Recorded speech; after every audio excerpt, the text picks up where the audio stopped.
મને નહોતી ખબર કે અચાનક જ તે ભૂતરા દાદાએ જવાનો પ્લાન બની જશે ને બધા આવી ગયા ભૂતરા દાદાએ. જય શ્રી રામ મિત્રો બધાને, મારા નવા મિની બ્લોગમાં તમારું બધાનું સ્વાગત છે.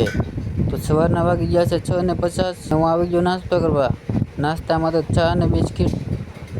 નાસ્તો કરીને હું નીકળી જાઉં ગાડી લઈને વાડી તરફ. હું આવી ગયો સીધો વાડીએ અને અહીંયા પડી આપણી ઢાકેલી જીપ. અને જીપ લઈને હું નીકળી ગયો સીધો ઊંચા કોટડા દરિયામાં. અને હું આવી ગયો મારા ઘરાકને લઈને ભૂતરા દાદાએ દર્શન કરવા. ગાડી મંદિરે જાય એમ નહોતી એટલે ગાડી આપણે દરિયામાં મૂકીને આપણે હાલવા માંડ્યા મંદિર તરફ. તો ફાઇનલી મિત્રો આપણે પહોંચી ગયા ભૂતરા દાદાના મંદિરે.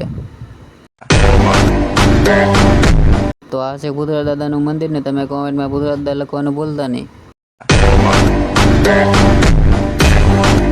તો આજના મિની બ્લોગમાં બસ એટલું જ. કોમેન્ટમાં જઈ ભૂતરા દાદા લખતા જાજો અને ફોલો કરતા જાજો. તો મળીએ નવા બ્લોગમાં. તો આવતી બધાને બાય બાય.